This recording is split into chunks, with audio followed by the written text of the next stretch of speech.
It's time for the 49ers Rush podcast.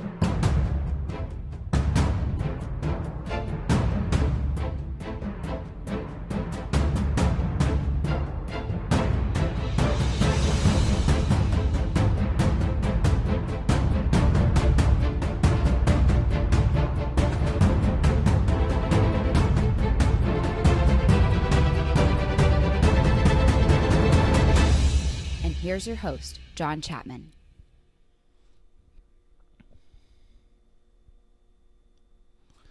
All right, welcome to your holiday Thanksgiving version of the 49ers Rush podcast. I'm going to be your host, John Chapman. And what we're going to be doing today is we are going to be breaking down one of the most important games in the NFL this season thus far. If you look at what the 49ers and the Ravens have been able to accomplish, through this season, through the 2019 season, it's remarkable. Definitely can make the argument the two best teams in the entire NFL, and it's kind of like a collision course, and perhaps, some have already put out the information, a Super Bowl preview, if you will. The 49ers are the number one seed in the NFC. They just got finished destroying the number two seed. And now with the number two seed in the NFC with the Green Bay Packers, now what they have to do is go cross-conference and play the number two seed in the AFC, the Ravens. So 9-2 record. This is going to be a great game. And what we have for you today, we're going to go through history, betting lines. We've got a parlay bet. I have a super safe bet, a super crazy 49ers bet as well.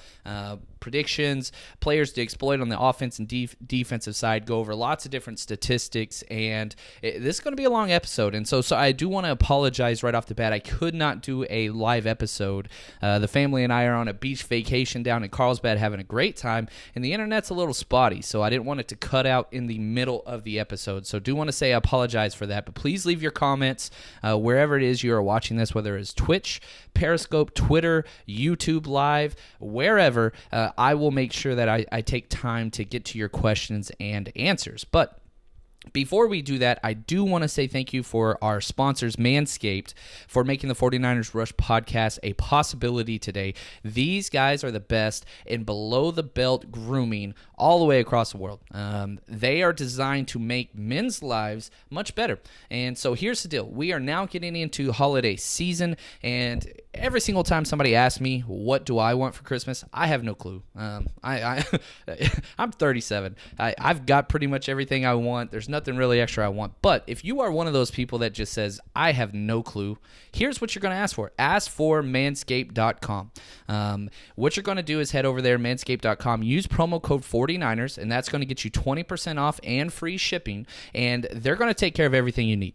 Whether that's, we use deodorant under our armpits because we don't want to smell. Why not have the exact same thing for your family jewels? They offer deodorant so that you can feel fresh all day. And if you want to do any grooming down there whatsoever, they have the precision tools that are nick-free so that you don't feel any pain. So again, if you are one of those people that's just like, I really don't know what I want for Christmas, trust me, you're going to enjoy this. Manscaped.com, and use promo code 49ers for 20% off and free shipping. So let's jump into exactly what it is that the Baltimore Ravens have been able to do this year, because to say that they have been special of late is an understatement. They are 9-2. They've lost 2 games in weeks 3 and 4 back-to-back. They lost at the Kansas City Chiefs and then at home versus the Cleveland Browns. They lost by 5 to the Chiefs, and then they lost by 15 at home to the Browns. So the blueprint for how to beat this team has been put out there.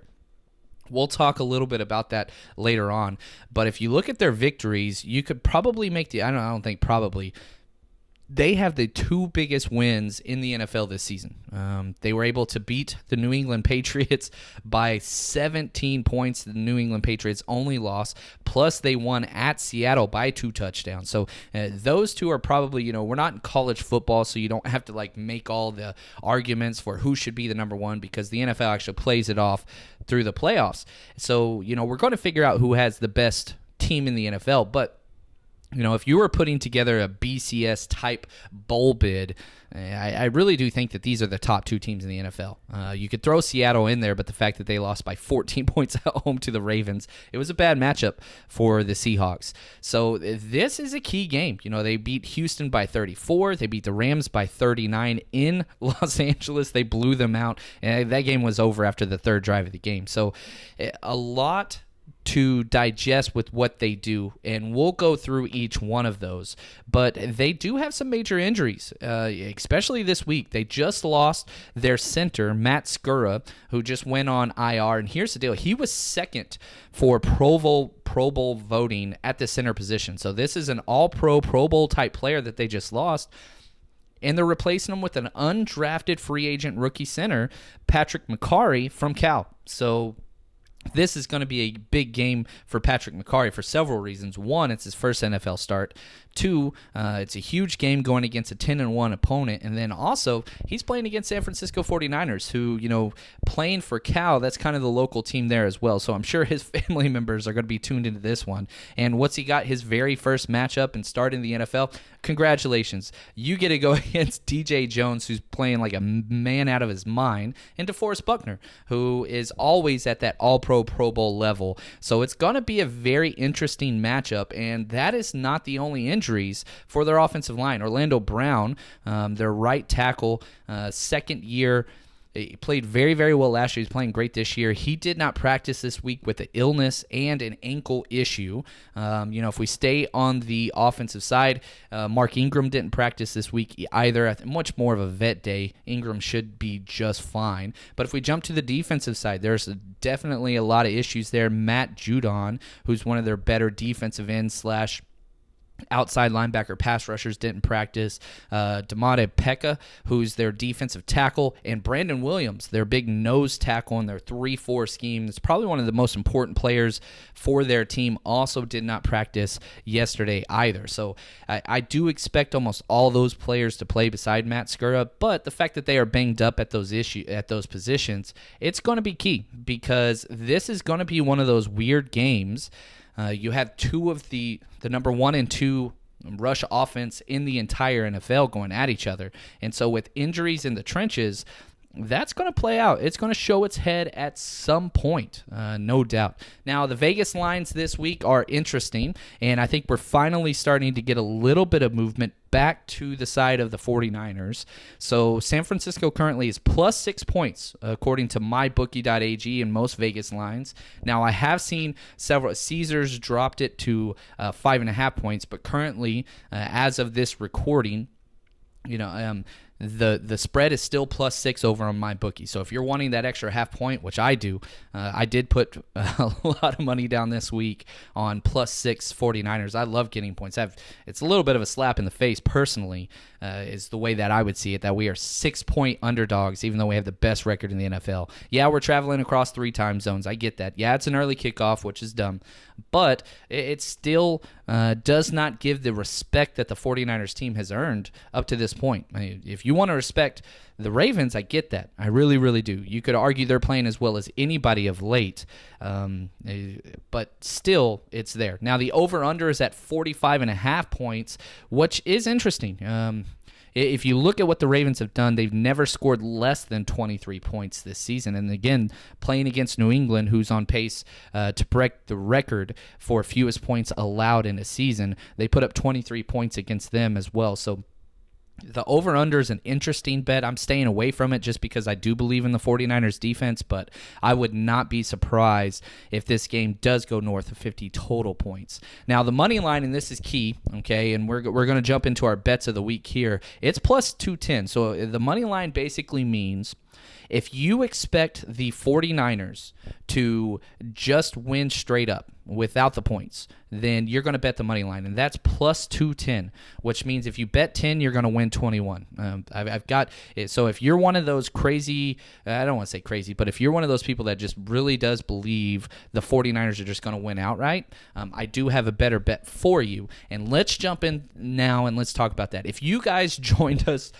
for the free betting on Thanksgiving, which my bookie set up, congratulations. I told you guys I'm taking the Detroit Lions. And whenever I posted that podcast, if you guys bet with us, it was +3. They didn't cover. They lost by 4 points. So if you bet as soon as I did the podcast, I'm sorry you lost, but you got all your money back because mybookie.ag just gave that back to you. If you waited one day, I rebet once they announced the quarterback switch of late. The spread fell to +6. I got more money in on that one, not very much, but that one did cover. So hopefully you enjoyed that. And if you did lose on that bet, mybookie.ag, they've already put the money back into everybody's account. So if you go back and check, nobody lost a penny on that one. But here's the deal. If you haven't bet with us, that's okay. Here's a couple bets that I have for you this week, also a parlay bet, which was asked for. Head over to mybookie.ag. Use promo code 49ers. That's huge. And what they're going to do is they're going to double your initial deposit. So if you put in $500 to start, they're going to give you an extra $500 to bet as well. So head over there if you haven't already. And here are my bets of the week with mybookie.ag. Real quick, I've got a crazy bet, I've got a safe bet, then I've got a parlay across the NFL. So my crazy bet, this is for my crazy people out there. If you believe the 49ers are going to go out there and just open up a can like they have been and continue winning, which I do think the 49ers win this game, but I think it's going to be super close. Here is my crazy bet, okay?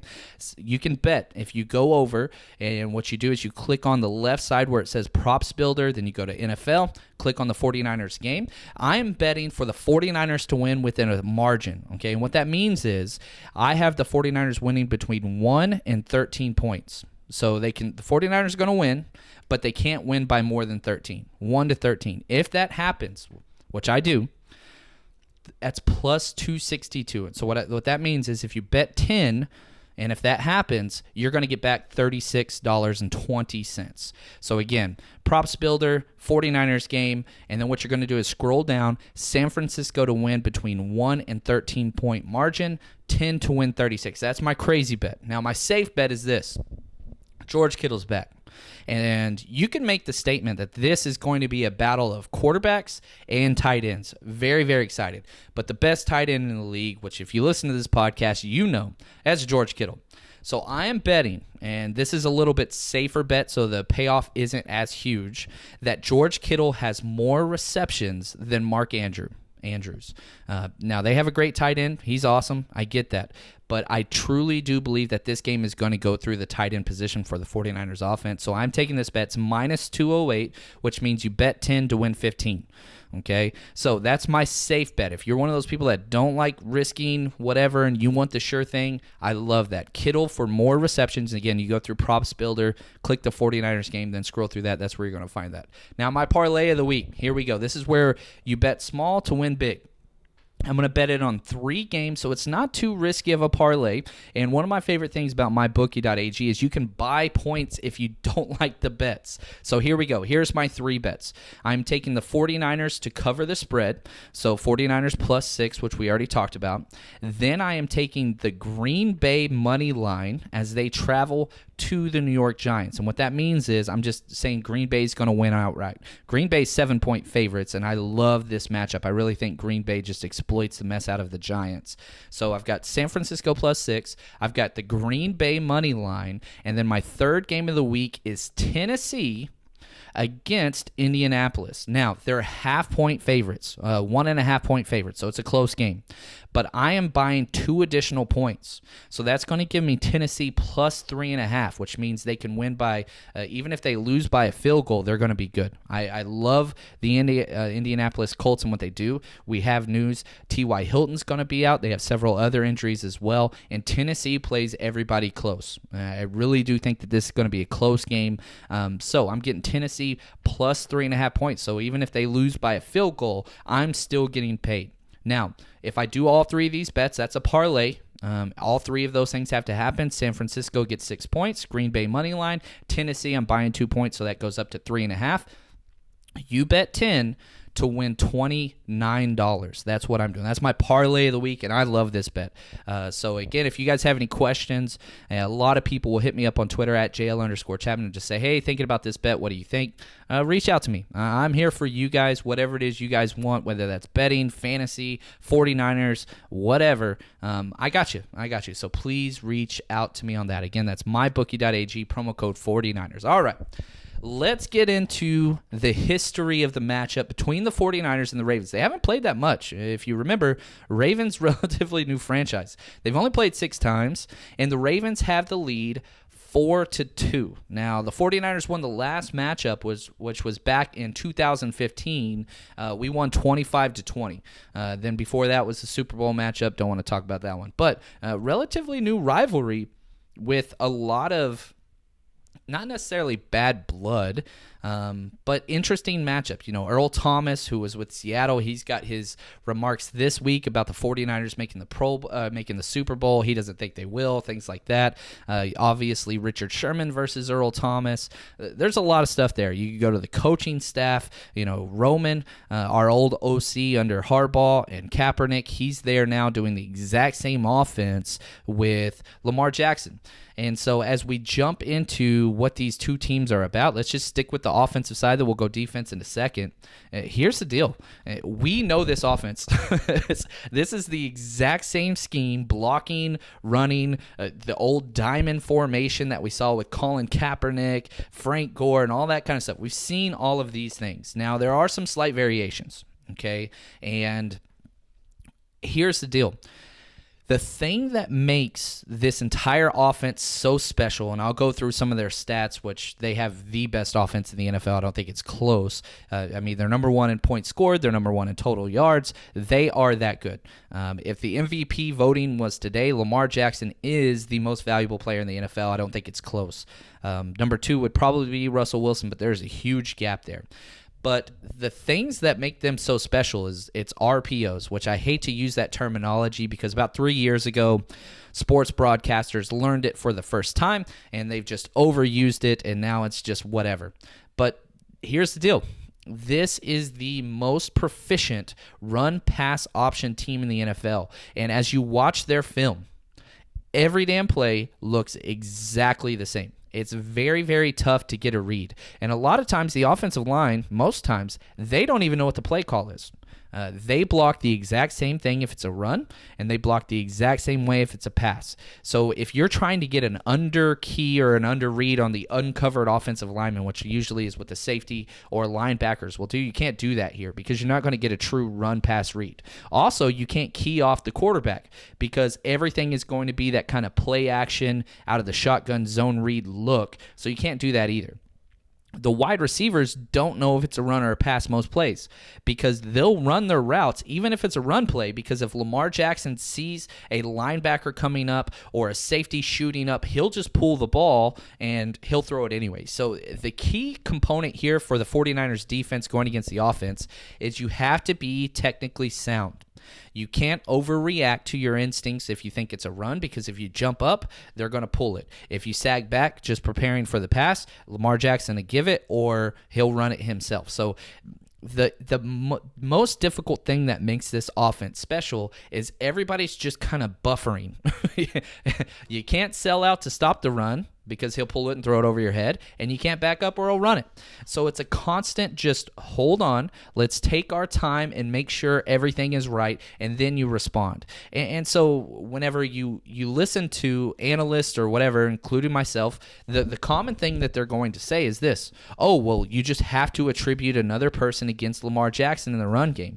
And that is, you can't do that. It's so much more than that. It's much more. Lamar Jackson's success doesn't happen at the offensive line as much as it happens in the back end. Now, their third down and their fourth down plays and all those things are wonderful, and their conversion rates, their first and third down and their first and fourth down. Again, the 49ers are second and third right behind them respectively in both those categories. But what's special about them is he's going to exploit safety and linebacker play. It's not so much like if you put an additional defensive lineman up on the line of scrimmage to sit there and spy Lamar Jackson if he's going to do a keeper. That's not where he is successful. He's successful at getting your safeties to bite and then hit it over the safety's head or the linebacker where they leave. That's just what they do. So, if we just look at kind of what they've done the last 3 games, the first team for the Ravens hasn't punted in 3 straight games. That's stupid. They have punted it, but only once RG3 goes in there. And now they haven't played great defenses. That's against the Bengals, Texans, and Rams. But still, what they've been able to do, I don't care if that's against air, the fact that the first team hasn't punted the ball in 3 games. I got that stat from BD Peacock. Shout out to him and the Locked On 49ers Rush podcast. He always does great work. But here's the thing. Let's just go through their top metrics, okay? The Baltimore Ravens offense, first in points scored, first in total yards in the NFL, the most first downs in the entire NFL, most passing touchdowns. He's got 25 passing touchdowns. Now, 6 interceptions is key. If we're going to look at the flip side of that, he has thrown 6 interceptions. Lamar Jackson has fumbled the ball 5 times as well, lost 5 fumbles. So it's not like he protects the ball completely. That's responsible for 11 total turnovers, Lamar Jackson. But they have the most rushing attempts, by far the most rushing yards. They are on a historic pace. They are averaging over 200 yards per game. The 49ers were at that metric a little over a month ago, but have since, we're the number 2 rushing offense, but we're averaging about 140 rush yards per game. They're averaging over 200. So the discrepancy between the first place and second place rushing attacks in the NFL, it's 70 yards. That is a huge gap. They have 17 rushing touchdowns, first in the league, and they're averaging 5.7 rush yards per attempt. Pretty damn special. This is interesting. So whenever you look at the standpoint, you know, when they played against the New England Patriots, everybody's like, oh, number 1 defense versus number 1 offense. And I kept telling everybody, no. The reason why the Patriots defense is so special is because of their secondary. Their front seven's good. I'm not trying to say they're not good, but they have a historically great secondary. The Patriots do. Now, if we look at the 49ers, we have a historically great front 4.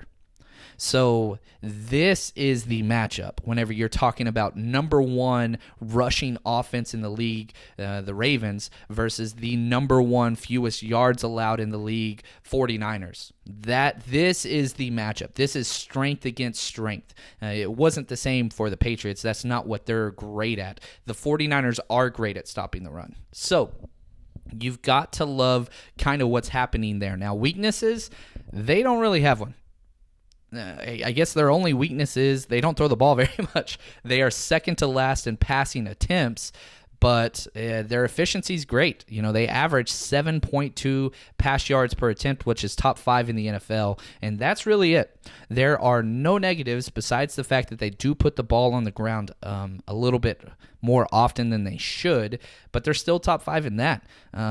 There's no weaknesses to this defense outside of just some personnel with their center leaving.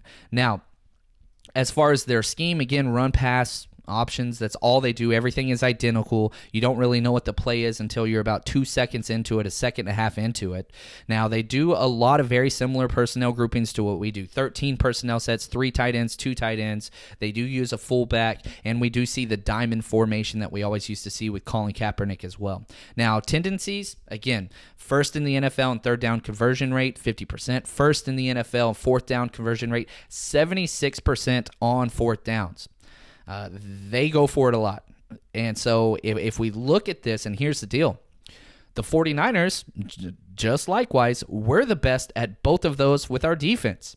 So third and fourth downs are going to be key. And if the 49ers can continue to answer the call, if Jimmy Ward can continue to just shine on third and fourth downs, the 49ers are going to get great field position.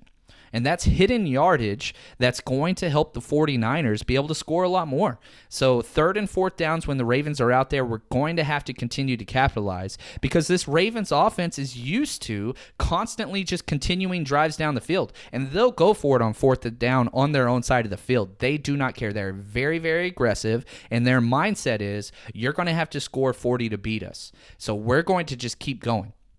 Now, when they run the ball, they love to run it on the outside, and I think this is the biggest problem for the 49ers defense. The 49ers defense is great, historically great, in fact. But the issues that we have had is outside contain with our safeties on that zone read, where, you know, what the 49ers do is whenever the quarterback rides the running back and then pulls it, They get a down block on the play side. Our defensive ends crash. That's what they're taught to do. The problem that we have had, okay, big Fred Warner fan, NFC player of the week last week, he responded great. But the problem that we have had is when we have a running quarterback, Fred Warner, who's supposed to gap exchange and get to the outside to take the quarterback, he has not done that. Against 2 games, against the Arizona and Kyler Murray, he didn't do it, and against Russell Wilson, he didn't do it. Now you're playing against the most mobile quarterback that we've had in a decade. Can he respond? That's going to be one of the premier matchups is can Fred Warner not bite on the dive on the zone option or the zone read? If he can replace outside and contain Lamar Jackson, which nobody's been able to do in the NFL yet, then the 49ers are going to win this game hands down. That's going to be key. Watching Fred Warner not lose contain. Watching Jaquiski Tartt come up and fill and force everything back inside against 12 personnel groupings. That's going to be key. They haven't shown it. They really haven't shown it in the past 2 years, those 2 players against this scheme. So that's going to be key there. Now, players to watch out for, obviously, Lamar Jackson and tight ends. Now, I found it was difficult, deep dive here into some advanced analytics. The one area of the field that Lamar Jackson does not like to throw to is outside the numbers on the left or right. Okay, he does not like to do that. Now, in between the numbers, in the middle of the field, he lights it up. In fact, all 4 levels of passing, whether that's behind the line of scrimmage in the screen game, 0 to 10 yards, 10 to 20 yards, or 20 deeper, his worst is always outside the numbers on both sides. His best categorical passer rating for all 4 of those levels, right down the middle. He loves throwing to the middle of the field. So if we can force him to try to throw out wide against our corners, I think that's some good things. Good things can happen. He's not the best deep ball thrower. Again, if we stay with left and right outside the numbers, he's 1 for 9 deep passes to the offensive left. He's 5 for 15 deep passes to the offensive right, but 11 for 18 in between the numbers. Cannot let this guy throw it down the middle. Have to force him to stretch the ball horizontally. And if you do that, bad things happen. So Mark Andrews, their tight end, you're looking at probably 2 of the top 4 tight ends in the NFL. Mark Andrews out of Oklahoma has played great, but lots of negative plays as well. So Mark Andrews has 6 touchdowns receiving with 643 yards, which is a great year, even if the season was up. But he has 4 drops, 3 interceptions when he has been targeted, and 2 fumbles. He's much more of a finesse player, a lot less physical. He's basically a big wide receiver that plays the tight end position. So if you're physical with that guy, he hates it. So that's going to be one of those things that we're going to have to hit. You hit that guy, I think good things can happen. Now, a couple players to exploit, and this is stretching it big time. Lamar Jackson does fumble the ball. So if you punch the ball like Fred Warner's known to do, like DeForest Buckner and Eric Armstead and all these guys are prone to do, you can put the ball on the ground. He's got 5 fumbles. Also, their left guard, Bradley Boozman, awesome name, 22 pressures allowed. He's given up 4 sacks and 5 penalties on the year. So that center left guard, that is a place to exploit. And I'm really, really hoping that we get a lot of pressure up in the face of Lamar Jackson. Now, he likes to spill to the outside, but we'll just have to see what happens there because they love running the ball outside. Again, couple tendencies when they run the ball. They have 58 rushing attempts off the left end and 81 off the right end. They don't have more than 40 or more rushing attempts anywhere else on the offensive line. They love to attack the perimeter, just going back to where we were with their tendencies. Now, let's jump to the other side of the ball. What they're best at is offense. We've said number 1 points, number 1 yards. Defense, not so much. Do they have strengths? Yes, they do. Are they elite? No, they're not. The only things that they are top 5 in, I say the only things like it's nothing big deal. They've only allowed 9 passing touchdowns, which is 3rd best. They do have 11 interceptions, which is 5th best. A lot of that has to do with Marcus Peters. He has 3 interceptions since they traded for him. Marcus Peters already has 1 interception against Jimmy G this year when we blew out the Rams. He actually played really, really well. Now we get to play him again. So take that for what you want. Now, they are top 5 in points allowed as a defense, but they allow the 10th not the 10th most. I guess they're ranked 10th for total yards. So you can move the ball on this defense. You really, really can. And a lot of that has to do with they give up a lot of passing yards per attempt, 6.2 yards per passing attempt, which is that's average, and 4.3 yards per rush. So the way that the Ravens have been able to be so special is they get out to this huge lead, and then they just lean on their run game and force you to be one-dimensional and throw the ball. So what the 49ers have to do is keep pace. You cannot get, more than 14 points down at any point if you want to have a chance to win this game. This should be a slugger's match where teams are going back and forth and scoring back and forth. Now, both of these offenses, the 49ers and the Ravens, they could put up some points. And, we saw the 49ers score 5 straight straight times against the Packers. So I don't think even if, you're down 10-0, you're down 14-0 or 14 points, either team is out of this. Even in the fourth quarter, this is going to be a game that comes down the stretch. I don't care what the script is in the first half. Even if a team is down 2+ touchdowns, it's going to be a game to the wire. I really do believe that this has the makings of one of the best games in the NFL this year. Now, schematic-wise, what they do on defense is weird as hell. It's a hybrid 3-4. But their nickel personnel grouping, sometimes they'll just have 2 defensive linemen. So they'll have 2 guys with their hands on the ground, and everybody else is just kind of standing around moving. They do not like to sit still when pre-snap. The safeties are always flexing up or moving back or side to side or rolling. They don't want any easy reads for the offense. So everybody is constantly moving. Now, once the ball is snapped, their entire philosophy is this: blitz like crazy, leave everything in front of you. So they blitz a lot. Just their numbers, they blitz 22 times against the Rams, 20 times against the Texans, 24 times against the Bengals. The NFL average is about 13 blitzes a game. They're way past that. But when they blitz, everybody bails. The safeties, the corners, everybody's in bail technique. And what they want to do is force everything underneath. Bend, don't break mentality. They don't like to give up big plays. And there's one corner that is super aggressive. That's Marcus Peters, who we already talked about. So a lot of the reason why they're allowed to blitz so much is because their safety help. They have Earl Thomas. Everybody knows who that guy is. Yeah, he is older. Does he look like an all-pro out there? No. But I watched 3 games of their coverage. I never saw him take a bad angle one time. So they limit so many big plays because he's always where he needs to be in the passing game or in the run game. Now, is he still at the point where he is always getting his hands on the ball? No. Where he's getting interceptions? No. But he is still that eraser back there that is where he's supposed to be at all times. So curious to see how that's going to go, because obviously Jimmy Garoppolo has gotten better at interceptions, but he's still a little interception prone. This is a confusing defense, and so there are going to be turnovers on both sides. I really do believe that. So we'll just have to see what happens there. Now, there are some players to exploit, obviously. Marcus Peters, even though he gets the interceptions, he's still giving up close to the NFL lead in receptions and yards. So we can move the ball very, very well against this team. Now let's jump into, here we go, our predictions and keys to the game. This is always my favorite part of the episode because you guys hold me accountable to this. So here we go. And again, probably should have said this earlier. I do want to say we will be broadcasting this game through Hot Mic. If you have not downloaded Hot Mic yet, please go do so. It is absolutely awesome. I'm going to be broadcasting this game by myself, play-by-play, color commentary, all that stuff.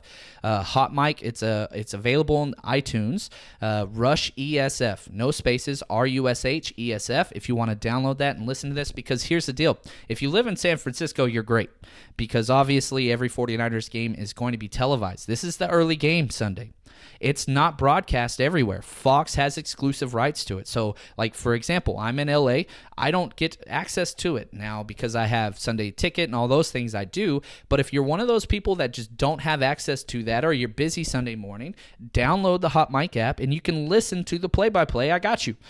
So even if you can't watch it, I will walk you through the entire game. So if you do not have an iPhone, that's okay. We're still about a week and a half out from launching the Android app. But you can listen on my Twitter feed at JL_Chapman.